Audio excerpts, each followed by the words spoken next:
Weeks studio template market place, যেখানে হচ্ছে weeks designer যারা আছেন তারা চাইলে উইক্স স্টুডিও টেমপ্লেট ডিজাইন করে আপলোড করতে পারবেন এবং সেখান থেকে আর্ন করতে পারবেন। সো আসলে যে কেউ চাইলে টেমপ্লেট আপলোড করতে পারবেন না, যারা হচ্ছে পার্টনার প্রোগ্রামে যুক্ত আছেন উইক্সের, সো তারাই পারবেন। পার্টনার প্রোগ্রাম নিয়ে যদি আপনি ইউটিউব অথবা গুগলে সার্চ করেন, আপনি এটা নিয়ে ডিটেলস পেয়ে যাবেন।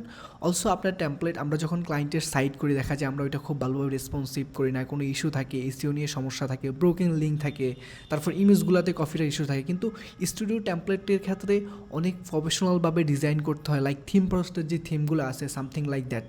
সো দেন হচ্ছে গিয়ে আপনি যখন টেমপ্লেট সাবমিট করবেন, আফটার 2 মান্থের মধ্যে তারা রিভিউ করবে। এটা কিন্তু একটা লং টাইমের ব্যাপার, আমরা যেহেতু অলমোস্ট 1 ইয়ার ধরে টেমপ্লেট নিয়ে কাজ করছি, আমরা ভালোভাবেই জানি এটা আসলে লং টাইমের একটা ব্যাপার। সো তারপরেও যাদের ধৈর্য আছে তারা এটা নিয়ে জানতে চান, যাদের আগ্রহ আছে, আমি চাইলে এটা নিয়ে লং ভিডিও দিতে পারি। So that's it for today, দেখো।